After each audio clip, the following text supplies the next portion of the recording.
Ladies and gentlemen, I've been following Rigathi Gachagua for the past 14 days, especially about his strategy for Mount Kenya, because I've been wondering how Rigathi Gachagua has been able to sustain the momentum despite the fact that he was impeached. What I found out, which I'm about to share with you, will actually shock you.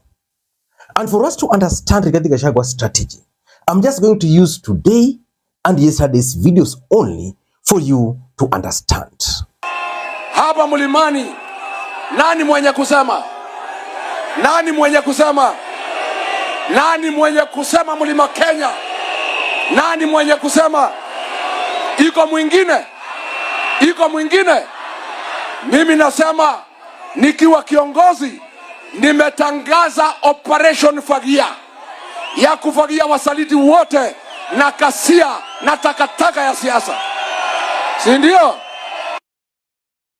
Nasema fagia. Harambe! UDA Wirubaro wasaliti wote Kengara wa Muradha Kemani Ichungwa Soprano na Kasongo na Kasongo na Kasongo. Wangapi wanasema tufagie Kasongo, tufagie? Neguadwa ito kuo neguo tomotideke tomotideke tomotideke tomohinye tomohinye tomohinye tomohinye. Harambe! Mimi najivunia katika kura mlipiga Kiambu. Now that's Rigathi Gachagua. If you paid very close attention to the tone of that speech, what can you say about it? That tone is assertive and it's also inciting. And that's the kind of strategy Rigathi Gachagua is employing in Mount Kenya. And it's actually working for him. And if you've been keenly following him, you will come to the conclusion that Rigathi Gachagua is not interested in any other votes apart from the ones in Mount Kenya. Earlier today, Rigathi Gachagua was in Dagoretti, listening to how he dismantled Kimani Ichungwa. Wewe Kimani Ichungwa, wewe ni mjinga kiasi gani? Unapatiwa askari na Ruto, upige watu ya nyumbani, upige Wakikuyu wenzako.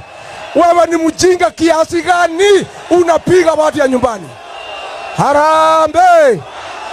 Mimi sijaona ujinga, ila nimeona huyu William Ruto anapiganisha Wakikuyu na Wakikuyu, anatuchekelea Wakikuyu wakipigana.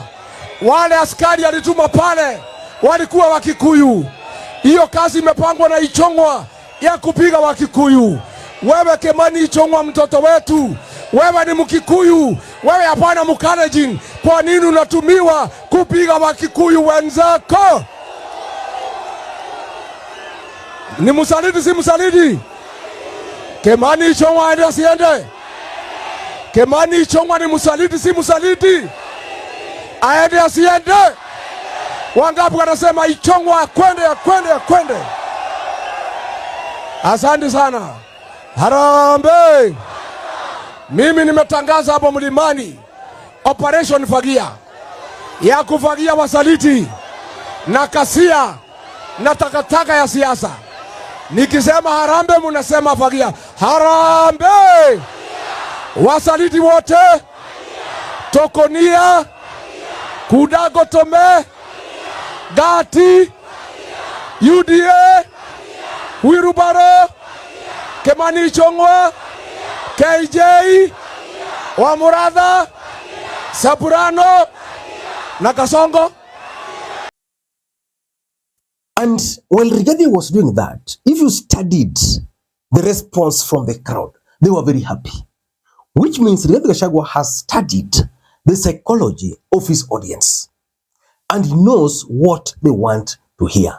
I think William Ruto and his allies failed to manage the impeachment because Rigathi Gachagua used that impeachment to intoxicate the minds of the voters of the mountain. Again, in the same event, different place now, Rigathi Gachagua took on KJ. Listen in how he took on KJ. Hapa Dagoretti South, musaliti mkubwa wa jamii yetu anatuuza kwa kasongo ni huyu mheshimiwa KJ, ni musaliti wa jamii yetu. Harambe! KJ ni musaliti, si mwalazi. Mimi nilita huyo kijana nikiwa naibu wa rais, nikamwambia we KJ, huyu kasongo anatupangia mambo baya. Aliua watoto na wamama kanisa ya Kiambaa. Ameanza kuvuta watu wetu kazi. Tuachane na yeye. Akaenda kwa Kasongo akanishitaki. Akaambiwa na Kasongo lazima tufukuze Rigitahii. Mimi nikifukuzwa kwa ofisi, KJ ndiye anachukua sahihi ya wabunge ya kufukuza Rigitahii kasini. Ni msaliti, si msaliti? KJ aende asiende? Wangapi wanasema KJ aende? Bas, turauga atiriri, turage nyoka na matumbi. Neguo, turage nyoka na wewe. KJ ulikuwa msanii. Kasongo akienda Sogoi, fuata yeye huko, ukamchezee mambo ya usanii, si ndio? Demotigira wewe rocio. Now if you listen to the attack on Kimani Ichungwa and the attack on KJ, they are almost similar. The tone, the speech, the tone, the postures, and even how he delivered them. Which means that's now the strategy he is using. As a matter of fact, he almost used a similar one on Uhuru Muigai Kenyatta during the 2022 general election. But let us now crown it with the speech he delivered yesterday on Professor Kithure Kindiki. I'm not even sure whether to play it, but let us just play it. Kazi yako ni kufuata Kasongo, unalabalaba hema tako, na wewe ni mwanaume, wewe ni bure kabisa. Harambe! Hii soprano ni bure, si bure. Ate anaambiwa na Kasongo, ate ashidana na Rigitahii. Ate soprano, mtu bonoko, ate ashidana na Rigitahii. Akienda mkutano, akipewa kuongea, anaanza ni fire si fire, ni noma si noma, ni soprano si soprano. Hii soprano ni bure si bure. Soprano ni bure si bure. Aende asiende, ya mwisho ndio nipatie viongozi. So let me ask you, why do you think Rigathi decided to go personal the way he did with Professor Kithure Kindiki? Because I've always told you on this platform that in politics, we have only two constants. The first constant in politics is the interest. And the other constant in politics is betrayal. And as long as the interests of the political players can converge, they will always work together. Tell me, do you think Kindiki will work with Rigathi Gachagua again? The truth of the matter is that even in 2022, Rigathi Gachagua really attacked Uhuru Muigai Kenyatta. And even after they were sworn in as the president and the deputy president, Rigathi continued with the personal attacks on Uhuru Muigai Kenyatta. That's why reconciling Rigathi and Uhuru took time. And even if they are currently working together, I know for sure that that bad blood still exists. So which means for Rigathi Gachagua, the end justifies the mean. Ladies and gentlemen, in this video, I want to bring to you guys the strategy which Rigathi Gachagua is currently using, which will definitely bring down William Ruto's allies. Before you do that, in case you're watching this channel for the first time, please take a second or two, click that subscribe button so that next time we produce a video like this, YouTube will automatically notify you. And to the subscribers, I want to continue thanking you guys for your continued support, because without the support, this channel cannot be where it is. Ladies and gentlemen, I'm actually using my solar backup, and hopefully it's not very bad. Yeah, you know, we've been experiencing a lot of power outages since William Ruto took over, and we are being told that there's a transformer here. Yeah, I think it's one of those fake transformers which were delivered during the last regime. Ladies and gentlemen, number one, Rigathi Gachagua is using direct or personal attacks.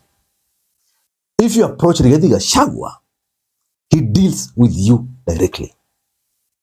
That can explain why he has picked Kimani Ichungwa. Because I think at some point, Kimani Ichungwa was the one who was now being used to attack him. Now he has picked him. Then, at some point, William Ruto then decided that he wanted to respond to Rigathi. Then Rigathi Gachagua started responding to the president himself. And I think the president was advised that the best strategy would be now to engage Kindiki to fight with Rigathi Gachagua. The truth is, Kindiki is currently getting stray bullets because he's the one who is now fighting with Rigathi Gachagua. So direct attacks. Number two, Rigathi has mastered the art of incitement. He's actually inciting the mountain, not only against William Ruto and his government, but against elected leaders who are in UDA and opposed to him.